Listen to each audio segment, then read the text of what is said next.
Buenas tardes, mi nombre es María del Socorro Chávez Ramírez. En este momento voy a exponer el caso que me tocó llevar en el Hospital Militar cuando estuve realizando mi estadía número 2. Es un paciente de 80 años con síndrome de Guillain-Barré. Como se ve en la diapositiva, este paciente llegó primero, estuvo en sala de hombres, se agravó el paciente y pasó a terapia intensiva. El paciente llegó, como se ve aquí, con un peso de 55 kilogramos, pero el paciente empezó a bajar de peso. Se le empezó a observar que tenía depresión, entonces acudimos a realizar una interconsulta.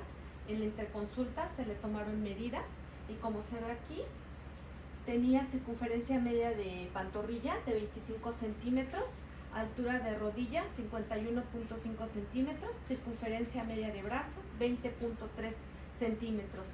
La altura era de unos 60 metros y realizando la ecuación para estimar el peso es de 49 kilogramos.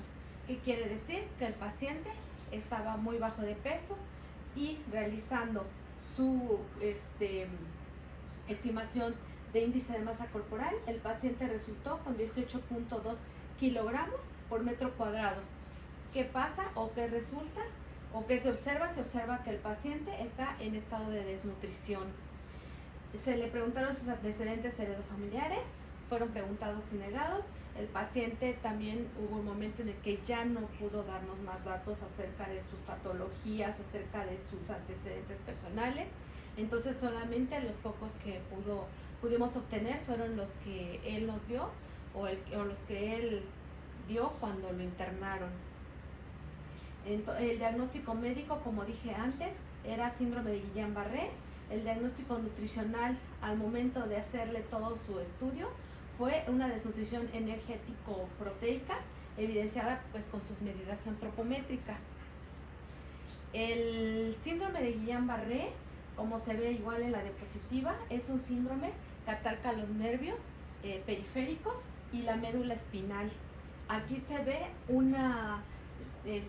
un nervio normal con su mielina normal y acá abajo cuando el nervio ya está afectado y que la mielina está dañada y el nervio se empieza a ver, queda expuesto.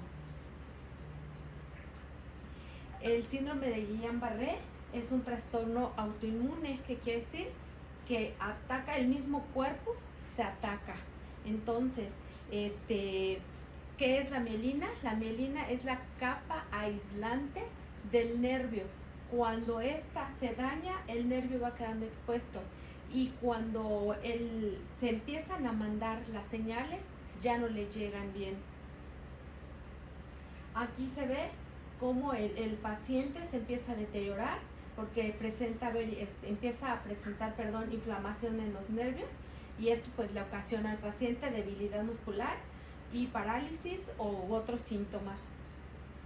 Aquí también apreciamos que, como dije en un inicio, se cree que es una enfermedad autoinmune, pero que está relacionada con otras enfermedades que anteriormente pudo haber tenido el paciente.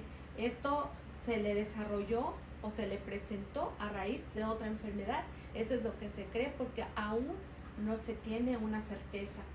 Se cree que puede estar relacionada con influenza, con enfermedades gastrointestinales, con neumonía, con SIDA y con herpes, con otro tipo de enfermedades, o con lupus o con la enfermedad de Hodgkin, entre otras.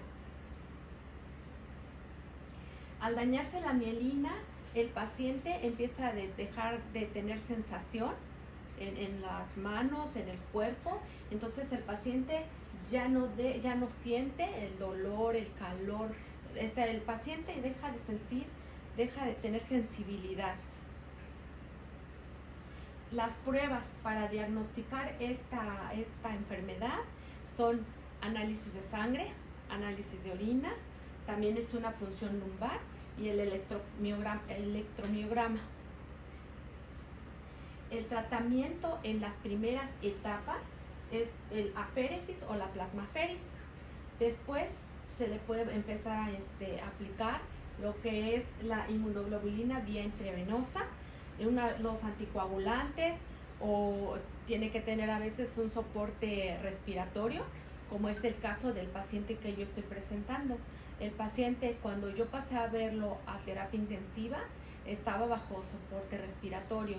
Entonces el paciente también ya estaba en estado no vegetativo, pero estaba inconsciente. Entonces ya también por eso el paciente no pudo darnos otros tipos de datos. También puede ser, se le puede dar tratamiento con analgésicos y su alimentación es por vía sonda. En este caso, el paciente que yo estaba viendo es un paciente que tenía gastrostomía. Ahora, la alimentación para este tipo de pacientes es una dieta, se recomienda una dieta antiinflamatoria, que quiere decir que es con alimentos que pueden disminuir la inflamación. En este caso, se requiere, por la misma depresión que el paciente presenta, se requiere pues un poquito más de proteínas.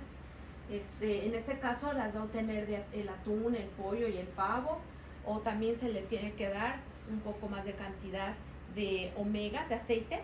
En este caso va a ser omega 3, omega 6, o también los que se encuentran en los pescados, las nueces, las semillas. El tratamiento nutricional es así, y también tiene que llevar frutas, verduras. En este caso, las que tienen vitamina B son las más recomendadas, y las que tienen vitamina A, como las hortalizas. Las frutas se recomiendan porque son las que liberan más lentamente el azúcar. En este caso voy a anunciar algunas, pero puede ser otro tipo de frutas también. Por ejemplo, la fresa, el kiwi, la papa, el camote. Esos son alimentos que están ricos en vitamina C. El magnesio también es importante, y el zinc. El magnesio lo va a adquirir consumiendo alimentos como las hortalizas verdes, y el zinc como el huevo, los frijoles, las lentejas, el pescado, las piñas, las nueces. En este caso, al paciente, pues como nosotros tuvimos que preparar el alimento, nosotros decidimos qué alimentos era lo que iba a llevar su dieta. Aquí también enuncio que pues estos alimentos no son recomendables, y si no son recomendables en pacientes sanos, pues menos van a ser recomendables en un paciente que se encuentra en terapia intensiva. El alimento por gastrotomía, aquí está representado, es una sonda que va directamente al estómago.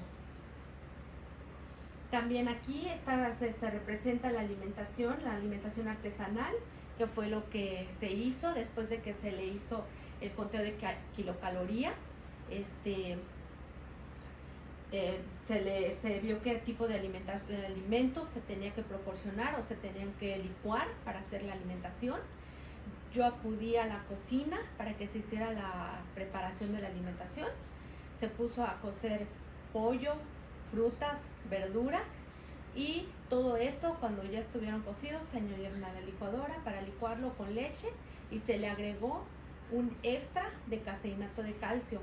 ¿Para qué? Para que también se le pudiera reforzar la cantidad de proteínas que tenía que consumir el paciente. Aunado a esto, se le estuvo observando, se estuvo pasando diario, a veces hasta 2 veces al día, para ver cómo estaba tolerando el paciente. El paciente estuvo tolerando bien.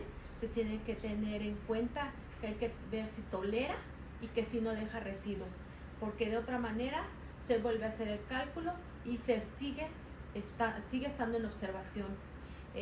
Hasta el momento en el que yo me retiré del hospital, el paciente seguía con la sonda, seguía con la misma alimentación, se le seguía dando una dieta artesanal, y ya no pude ver el desenlace del paciente, puesto que yo me retiré del hospital. Por mi parte, eso es todo el día de hoy. Muchas gracias.